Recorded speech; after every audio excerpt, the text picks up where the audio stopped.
Some of your biggest business dreams, the ones you shelved years ago, AI is now making them real. We've reached a stage in the technology where some of our dreams can actually come true. What's the one business problem you gave up solving because it felt simply too complex? Bring it back, because AI isn't just solving problems. We have been able to do AI-based planogramming at store level, and that has truly been a breakthrough. My guest today is Shankar Viswanathan, former e-com and digital transformation leader at Procter Gamble, now Chief Commercial Officer at Sigmoid, where he partners with global enterprises to make AI real in the boardroom and on the shelf. You'll learn how to reignite impossible ideas, how to shift from data overwhelm to execution, and how to spark transformation even if your org still feels stuck. The best way to learn is to try, and sometimes failure is the best learning. And when I asked Shankar why so many companies still haven't made the shift, he told me, People are so stuck in the current ways of doing things that they just need.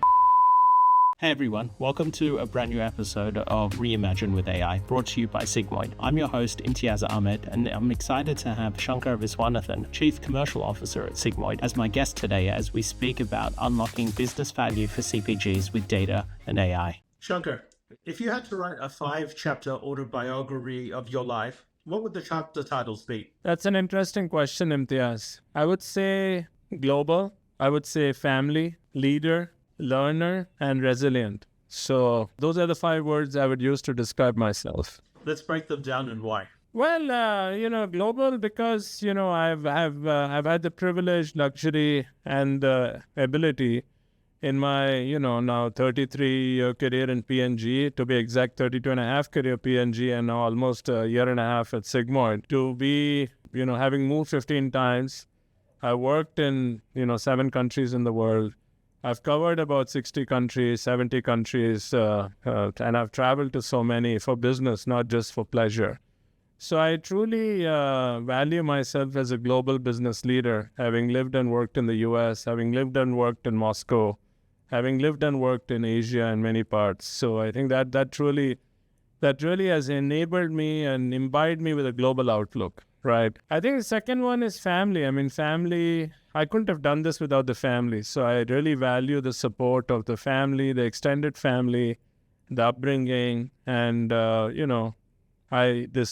not for the family support, I just couldn't have done it. So I really value family time every day, every week. So I think the third one is being a leader. I'm still learning. I'm still trying to become a better leader and adapt your leadership style to different situations.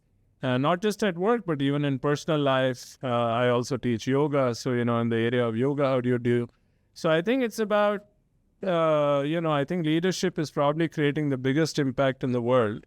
And I'm a continuous learner of becoming a better leader. Now, the fourth one is learner. I have this deep hunger, desire to learn. It has always been there as part of my life. Even if you go back, I was just clearing some papers now and I was seeing what my teachers had written to me when I was in secondary school and high school.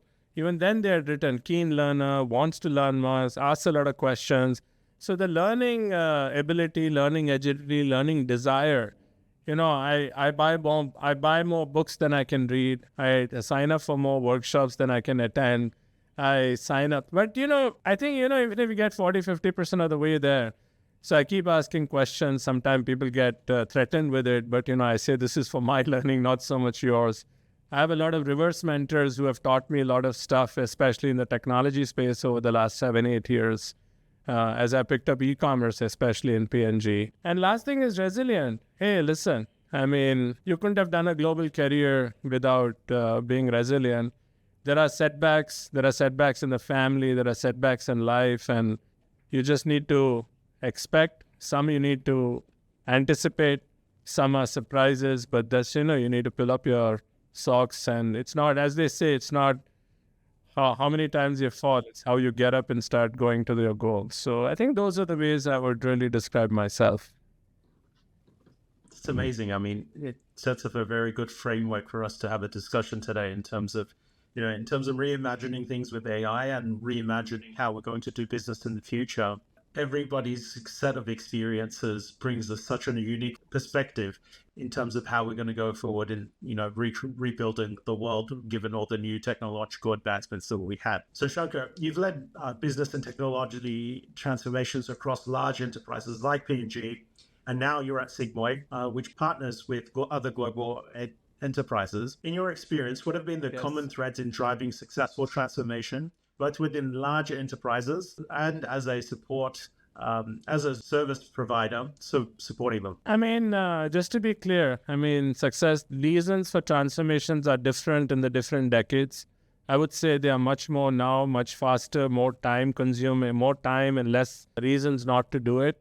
But there has always been a reason for leading transformation. I think what I've seen working inside a corporation and companies like P&G for 32 and a half years, global companies, I think the successes of transformation of any technology and especially of AI, single biggest thing I've seen is tone from the top.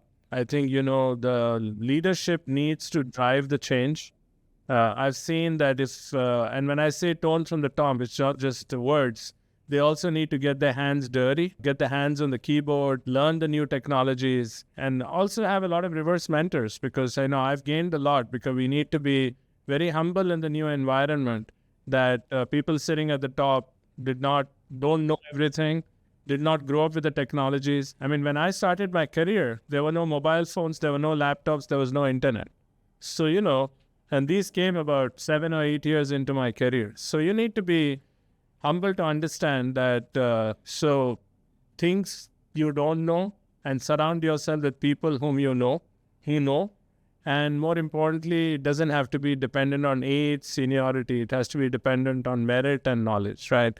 So that's one. Second, I think obviously you need to have a strategy, and it's not just about a strategy written in paper, but it's a strategy that has to be talked and embraced in the whole organization. And, as Peter Drucker said, that if you don't, strategy is, if it's not talked, you eat strategy at breakfast. So you need to have very good strategies, but also more importantly, dramatic enrollment of the organization about what you're trying to achieve, especially in the area of data, right? And then you need to have very, very data-based conversations in the company. So I'm talking using data to make decisions, using data to generate insights, using data to understand market trends, versus saying, I've been there, done that, I know how it works, so, I've done it for 20, 30 years. The moment those kind of statements come into play, you already know that's the starting point of hubris or decline, right? So I would say those are the big ones. Of course, you need to have your data, you need to have the strategy, you need to put it in a nice place, etc. But I truly believe the big. So what I've seen now from a different lens, as I've been working at Sigmoid, trying to help companies transform, is that I've seen that companies that have a deep desire and, being paranoid about what's happening and keep deep desire to do something different and do something faster and the business people embracing the strategy around AI and data, I've seen the desire to change and the speed of change much faster. So, and some companies I've called on and they say, hey, listen, we are doing really well. We don't really need anything new. But, everything is a business cycle. What goes up comes down. What comes down maybe comes up if you do it right. Otherwise, it keep going down. I want to just jump into what is a reverse mentor. And it'd be amazing if you could share who's been your best reverse mentor and what did you learn from them? Well, I've had a lot of reverse mentors in Sigmoid as well. I think, I don't want to get into names because then people will say, I had a lot of them. When I took over e-commerce at P&G, 2019, when I came back to Singapore and picked up the role of e-commerce for running Asia, Pacific, Middle East, and Africa, I mean, we had to do a lot of stuff online. I mean, it's a business online.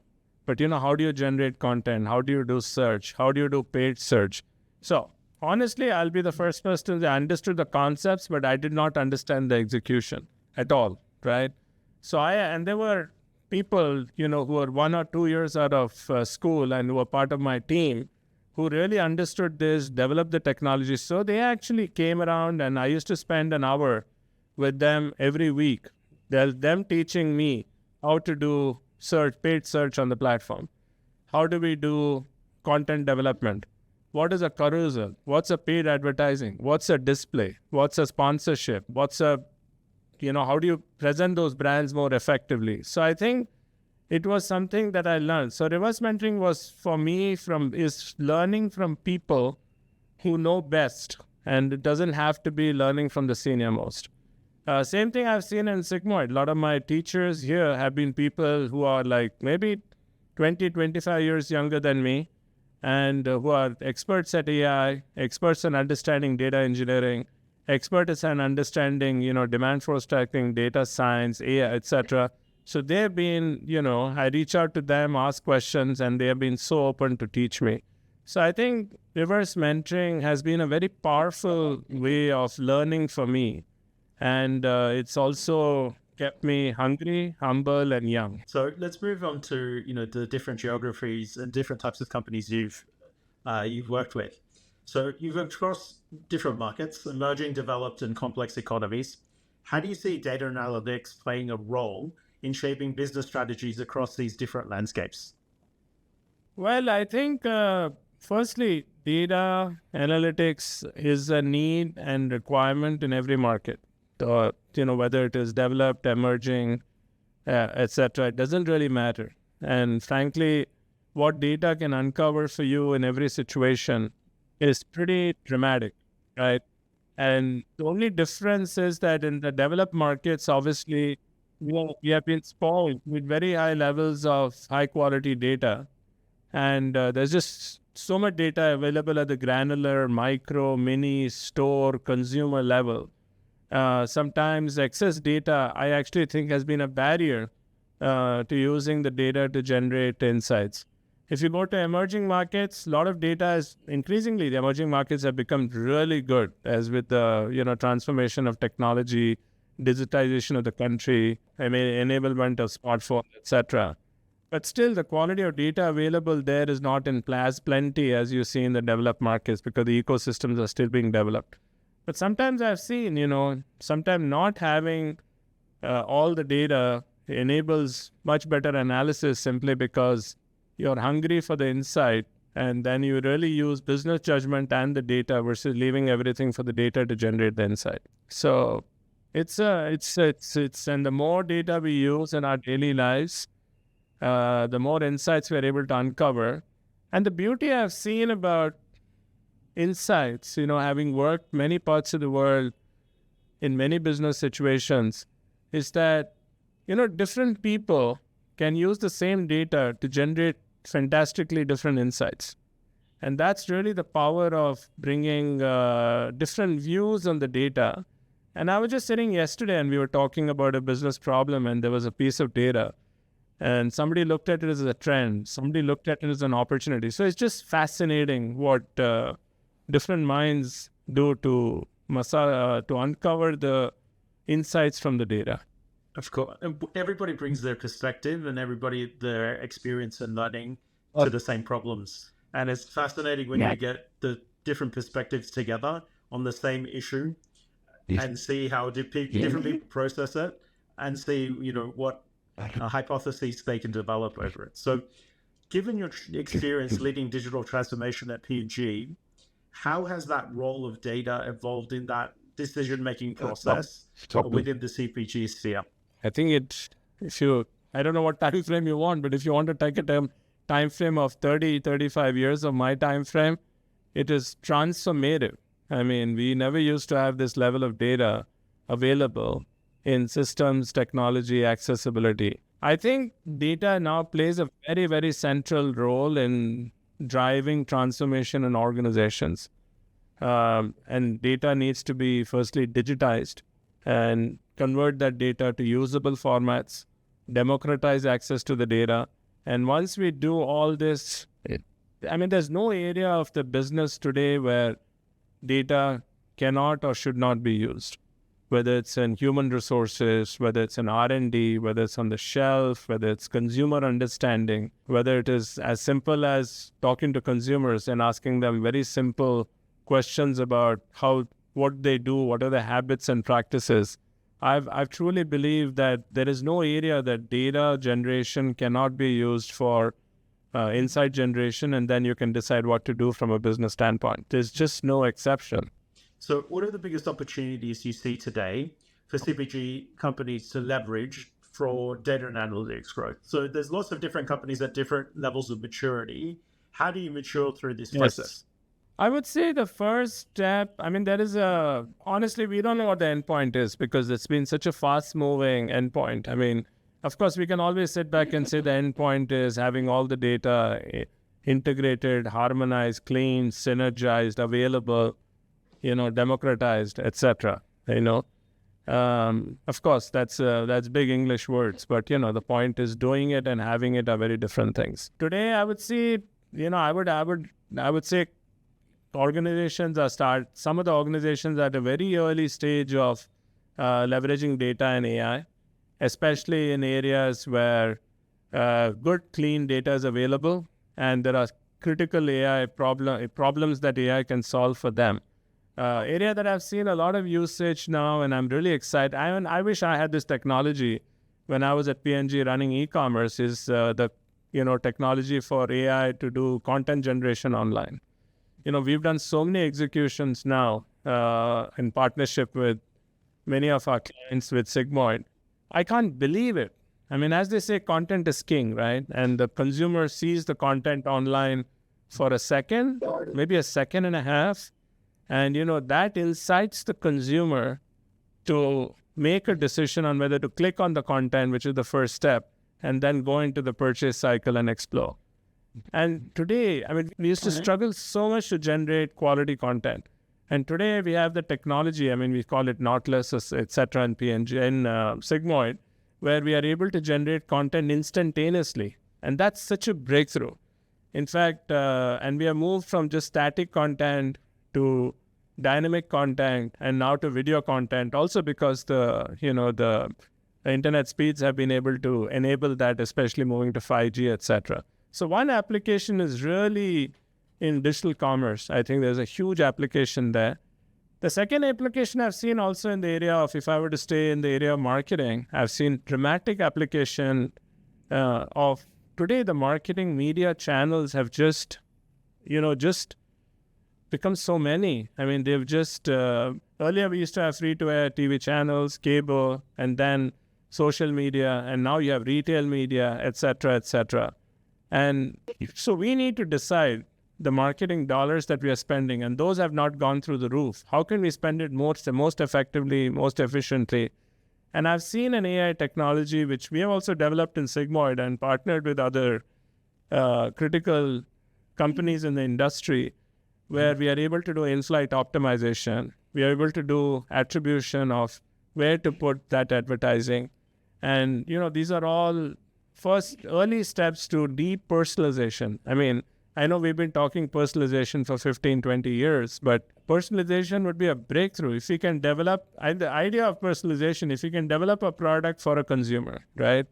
And that would be the end state of person. But I think so this is a real breakthrough where we are able to do in-flight optimization, media mix modeling, getting the results of media mix modeling instantaneously. And the AI engine then recommending to you, should we put the advertising on this platform or that platform? And then, of course, if you still want to have human in the loop, which I recommend we should have, to take the suggestion or not, and then accept the insight. So I think that's the third area I've seen as, moving away from digital and media is in store. I mean, we did a work and we are doing it for many people in the last 1.5, 2 years. Is just doing programmatic shelf, just planogramming at a store level. And we are able to do that just from an AI angle. And I know how hard planogramming is. I mean, I was doing category management analyst as one of my roles in P&G when I worked at Target in the US way back in 98 to 2000. And planogramming is really a Sudoku, right? I mean, you had to fit these products in. Then there was a battle for eye level. Then there was a crosstab between margin and SKUs and facings, etc. And we were never able to develop planogramming at a store level based on the catchment area of the store, the profile, the demographic profile of the store. I mean, that really makes the planogram so effective, right? I think, we have been able to do AI-based planogramming by store level, and that has truly been a breakthrough. And we've seen business increases in the early stage itself of, I think 6 to 8%, and also the right assortment, right distribution, right presentation, right promotion at the store level. I think this has been a phenomenal breakthrough. I think there's just so much potential here. So I can keep going, but I think Yeah. So I think for non-technical leaders, the scariest part of data science and AI is that they think that they need to understand the end-to-end of the technological components of all of this stuff. One of the things that I've learned and I've seen is, as a commercial leader, if you're very clear on what your strategy is, how you can actually execute that, and how well you can articulate the problem statements that you're trying to solve for, you can get a data scientist to essentially come in, map out that problem first, and then define how you're going to solve it. So coming up with a personalized planogram for 4,000 stores might seem like a very complicated problem to solve for, but using data science, we can essentially come down to the granular level of data at a store level to kind of solve for that. But there are so many companies out there who are simply not ready to take something on like this, right? So I think you need to build a culture of data, of understanding data and being driven by data to actually achieve that. So what does that actually look like in practice? And what challenges do you think organizations face in making this shift to being more of a data-driven culture? As you were talking, it's a great question. Today is the time, and I was reflecting back in my career. I think we've reached a stage in the technology where some of our dreams can actually come true. I had always envisaged, can we get a planogramming by store? And I know how hard it was, but today it is possible. So I actually think one of the ideas may be to uncover some of the dreams we have put to bed by saying, oh, these are not possible, and reignite those dreams to make them come true. So can we get, the best content online for every second of the day, every hour of the day? Possible today. Can we get video content personalized to a certain demographic audience, ethnic, language, region, etc.? Possible. Can be done in a few seconds. Can we do planogramming at a store level? Possible. So I think, all this is possible. But why are businesses not doing it? I think that's the big question. I think as I see it, and I've talked to so many senior business leaders around the world now, there are maybe two or three things. Number one, they believe that the technologies are not capable of delivering the dreams that were possible, that they have dreamt of, right? That's one. Second, I also believe they believe a lot of this is dramatically going to be too expensive. And frankly, that's not possible. Actually, I would tell you, a lot of the stuff that is possible now is faster, quicker, cheaper, more effective, and immediately translated to business results, right? The third one I've seen is that people have been, obviously, there is hesitancy in the industry of, well, what will be the other consequences of this change in terms of the organization, in terms of customer relationships. Obviously, there is some genuine fear in terms of not accurate results, etc., but impact on headcount and stuff like that. But I don't think there's anything reason to hold things back, because people are so stuck in the current ways of doing things that they just need to step out and try something new, which, to be honest, a lot of people are starting to try increasingly, I would say, in the last 4 or 5 months versus the previous years. We are seeing that even with a lot of our clients and the engagements that we are leading. But I think the time to strike is now. The results are available, and it's just the technology, I think, is almost ready. It'll keep getting better, so it's not a problem. What would your advice be to a company that hasn't started on this data journey, hasn't started on their AI journey? What's the easiest first step or lowest risk step that they could take to just get started? Yeah, I would break that question into two parts. Companies that have not started the data journey and companies that have not started the AI journey, right? Companies that have not started the data journey, I would tell them, you're already late. Get started, right? Understand what data inventory you have, understand the data strategy, get the tone from the top, just put some stuff together, create a data hub, data lake, etc. And just and demonstrate to them, taking some of their data and showing them what value that data can generate. So that's as simple as that. For companies to get started on the AI journey, I think that's already a great step that they have to assess whether the data is clean, whether data is in plenty, and the data is available to as many people as well possible.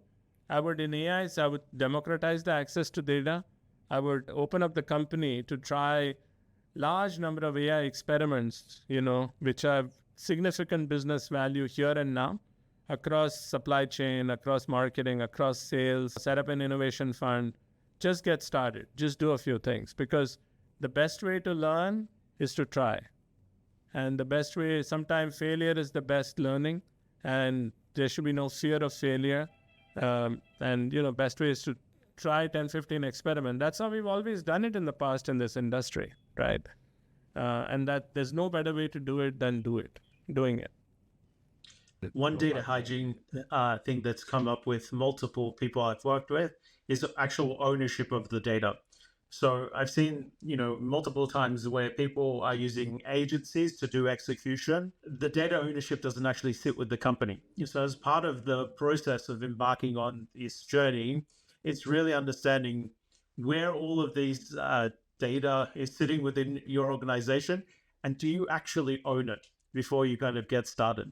So in terms of thinking about this challenge and thinking about building up an organization, a talent pipeline of people that who actually know how to use the data, how do you think people should kind of think about this challenge of ownership? And then how do you suggest people select partners to embark on this journey? Yeah, I mean, first thing I want to make sure that I want to get into any legal issues. So I think we need to make sure that legally the data that's available is legal, is protected, is compliant, and it's compliant with the laws of different parts of the world, whatever the laws in different parts of the different continents and countries are. So one is be legal. Don't do anything that's against legal. So I think the second one is moment you cross that bridge. So assuming you're good to go. Second one is what I've learned, and that was my big learning at P&G when I started, when I ran a country, region, even the pre-AI days, 10, 15 years back, when we went into Philippines, in 2014. I think the first thing I told my, those days, data scientists or my IT leader and my analytics and insights leader is that, hey, can you please just tell me what all data is available to us, right? So just get a data inventory. I mean, I was shocked what we had, honest to God. I mean, it is... And I can assure you, when I've been having this conversation with business leaders, right, and I'm just still talking a lot of the internal data that's available, and I still reflect back to 2019, where I started again e-commerce when I picked up, and we were running e-commerce. It was at a nascent stage, and obviously as COVID came, it just went through the roof. I was shocked what data was available. Forget about the quality, quantity, etc., format, etc., but so I think having the understanding of the data inventory is already a very big step, right? It's not different, you're trying to make a dish at home and then you're figuring out whether you have all the ingredients. And you'll soon realize that you've done so much shopping over the last 2-3 months. You have everything to make virtually every dish in the world, right? Then it's a question of using the right recipe and getting a dish out and making it edible, attractive, and maybe Michelin star. So we can get to that journey later. So I think the first step is understand what data you have, understand data inventory. Once you understand that, I can assure you 95% of business leaders will be shocked with what inventory they have. So, and they, oh my God, my response, oh my God, we have all this? Then the next question is, we've crossed the legal bridge, we've got the inventory. Then we can ask the question, how do we use this data? Who's allowed to use, who's not allowed to use? And what format, structure to put it in, data, data lake, data mesh, and all that. And then creating these beautiful concepts which we've created in Sigmoid for some of our clients, which is, sales 360, marketing 360, e-commerce 360, supply chain 360, which is really creating, and then these data hubs, meshes, whatever you want to call it, talking to each other and creating scale. So I would say early stage, get this done, ask the question, and then it'll open the floodgates to what's possible. Very cool. I'm shifting gears to generative AI. Sigmoid's focused on bridging AI with generative AI with real-world business problems. Where do you see the most immediate impact of generative AI in CPG? I think there is no function that is immune from generative AI. I think every function is ready and should use generative AI. And I've seen some spectacular executions of generative AI. I mean, let me go to R&D. I mean, today, R&D in all companies and all CPGs does a lot of research and development work, as you know. And that's the way they bring out the best products. But beyond that, when we did an R&D work for a company, I was shocked with the amount of R&D information that they had. But a lot of the R&D work was still in pen and paper and books and, Excel files and documents. Just putting all this together and then generating using, you can call it simulation, or you can call it understanding what's written in that, to think what the consumers are asking, what the consumer behavior patterns are, what claims can be generated, what new product categories are kind to emerge. I think it was able to tell us all that. And we can already use that for claims, for commercials, for advertising development, etc. So that's in the R&D space. I mean, then there's a big piece of work that we've done in the area of supply chain, which is really, if you take the area of, I would say, a simple area like demand forecasting, right? And what we've been able to do right now is to run an AI engine, right? And with all the data that we have, simulate across different algorithms. And also the other breakthrough that we have done in the industry actually is that we are just not running the demand forecasting with internal data. And we have also been able to get external data, a lot of open source data to infuse into it. In different, for a cough and cold company, we were able to get what prescriptions are being written, how the temperature is rising or falling, etc. To really use open source external data in addition to internal data to come up with much, much better quality of forecast. So I think that was another really big breakthrough that we saw in the area of demand forecasting. Of course, in supply chain, there's an amazing piece of work we did for another client, which is on route optimization, transportation, logistics, efficiencies, etc. So I think there is no function that is immune or cannot use AI. And we've seen, I think in Sigmoid, I was just, we were just talking about a week ago, we've done about 45 or 50 executions in AI across the industry. And a lot of them are generating pretty significant business value in a short term, and a lot of them are getting into scalable projects. So I think we are incredibly focused on AI. It's already a significant part of our revenue. And more importantly, I think we are making difference to our clients. So you've worked on lots of digital commerce and e-commerce transformations. How do you see this new wave of AI shaping the next phase of retail and consumer engagement? Well, I don't know what the end is, because I think the trend is so good, so spectacular. So I don't know. I mean, it's difficult for me to say where this trend is going to end. But I think you're going to see a massive transformation of personalization, a massive pickup in efficiencies. And I'm not going to be talking about, it's very difficult to talk. People ask me, is AI going to lead to job losses, etc.? I mean, I don't know. I mean, every technology there was a fear of job loss. If you go to the Industrial Revolution, 300-400 years ago, people thought, Industrial Revolution will come, all the jobs will go, people will sit at home. Nothing like that happened. People's time are precious, lives are short. There's so many other things you can do in this world beyond the grunt work that we all have to do, right? So I think there are just so many other possibilities. So let's not go there. Jobs will change, reskilling will be needed. But coming back to your question, you'll understand consumer needs better. Imagine if you're able to understand what consumers are thinking, what they want today, and then deliver to them that in 18 months versus taking 24 months to understand and then delivering to them. I mean, just imagine. And if you're able to deliver a personalized product, personalized experience, personalized solution, that'll be such a breakthrough at best cost. I mean, so I think that's coming. Second one, we are going to be seeing, my sense, a huge more proliferation of media vehicles. I think what we have seen so far is nothing compared to what we're going to see. And we have to really find a way to spend the same or less marketing dollars to catch the eyeballs and become even more effective. So I think the marketing media spend area is going to get even more complicated. and even more challenging to deliver more effective results. But I don't think there's room for more marketing dollars broadly. So I think that's an area.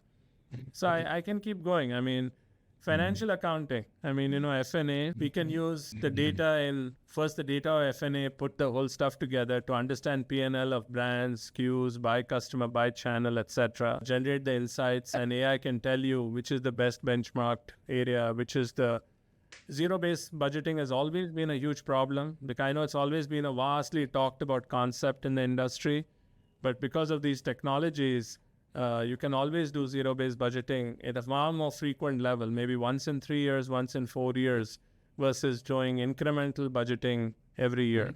So, next year last year you had $100, next year your target is 95. So that was just using incrementalism to drive efficiency.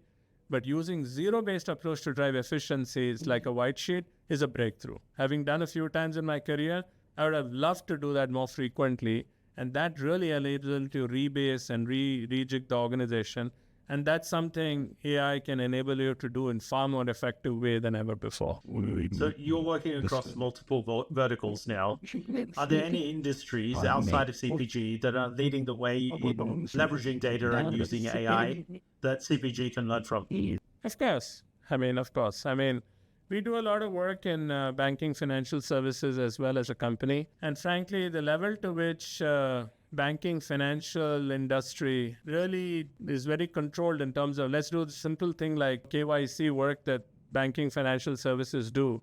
I think the level of assessments they do, fraud protection, fraud detection, financial losses in the chain, is something that I think will be very valuable to the digital e-commerce industry for us to do KYC authorization to prevent fraud, prevent counterfeits, etc. So I think that's something we can definitely take.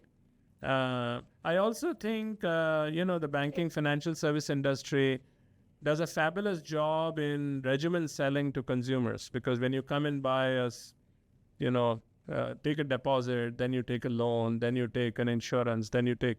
So how can we use this? And they can do the life cycle of the consumer. And that's something I think the BFS industry does much better banking than CPG. Because in CPG also, we would like to have consumers for life, whether depends on the product category. So that's also something we can forecast consumer behaviors, life cycles, and stuff like that. I think that can be applicable. Of course, at the same time, BFS can a lot to learn from how we do marketing, content generation, personalization. If you look at all the websites of simple things that we do banking, I think it leaves a lot to be desired versus the best digital commerce site in the world. So I think just simple personal banking, I'm not even talking about investment banking and stuff, which all of us now access online, navigation, accessibility, data, etc. I think that industry can learn a lot from the CPG industry, which they are starting to. In fact, some of them are asking us that. So in closing and wrapping up, if you had to predict the single biggest shift in CPG over the next 12 to 24 months, driven by data and analytics, what would it be? It's a very hard question, but for me, it's a very simple answer. And I think we're going to see very, very innovative products coming to the market, which are going to be disruptive to the current products that are available. So I'm talking about product categories, brands. There are still so many unsolved or consumer needs, whether in terms of value, convenience, performance.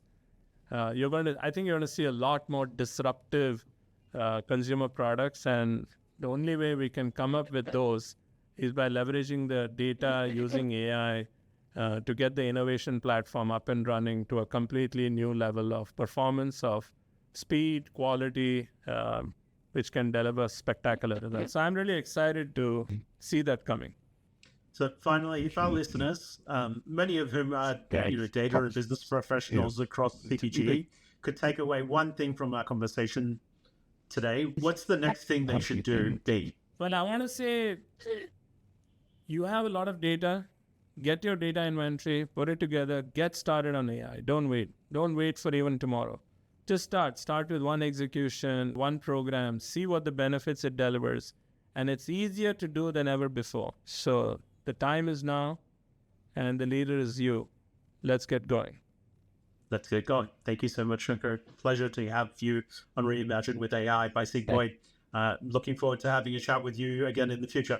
Okay, thank you so much. All the best. Take care. That was my conversation with Shankar Viswanathan, and what stood out to me was just how deeply we're rethinking transformation in CPG, especially when AI becomes a strategic driver and not just a technical tool. We covered why reverse mentoring is critical for staying relevant as a leader, and how AI is finally making personalized planograms at individual store level and dynamic content creation a reality, and why most companies are still sitting on a goldmine of untapped data without even realizing it. If you found this conversation helpful, I'd love it if you shared the podcast with someone who's grappling with digital transformation or wondering how to make AI real inside of their organization. And if you want to keep learning how leaders are applying AI to drive real-world results, subscribe and leave a review wherever you're listening. Thanks for being part of the Reimagine with AI community. I'll see you next time.